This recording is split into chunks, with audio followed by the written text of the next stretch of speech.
Salut, tu vois tous ces orangers derrière moi. Ils sont la grâce à un petit garçon très courageux, Arthur. Voici son histoire. Arthur adorait les oranges. À chaque fois qu'il finissait son goûter, il triait les pépins soigneusement comme des pépites d'or.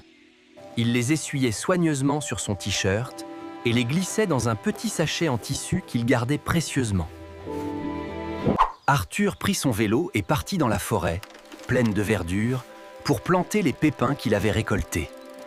Il creusa un petit trou dans la terre douce de la forêt et y déposa un des précieux pépins qu'il avait soigneusement gardé. Dans le silence de la nuit, la terre se mit à travailler. La pluie murmura aux graines endormies et quelque chose d'extraordinaire commença. Arthur, mon chéri, j'ai reçu cette lettre ce matin. Ils m'ont muté dans la grande ville. Nous devons déménager, aujourd'hui.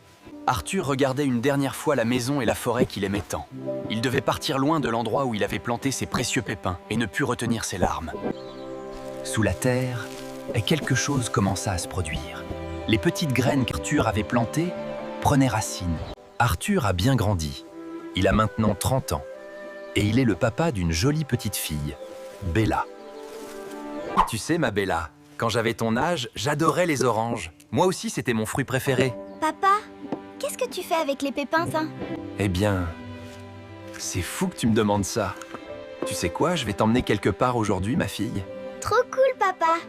Bella, aujourd'hui, je vais te montrer un endroit très spécial. Un endroit où papa venait quand il était petit et où j'ai planté moi aussi quelques pépins d'orange, mais je n'y suis jamais retourné. Papa, c'est toi qui as planté tout ça, point? Oui, enfin, je crois. Mais je ne pensais pas que ça donnerait tout ça.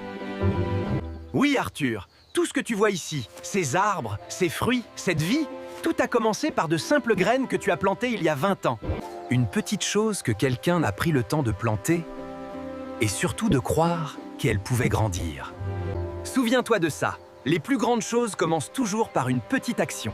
Abonne-toi à Studio Mascotte pour d'autres histoires incroyables.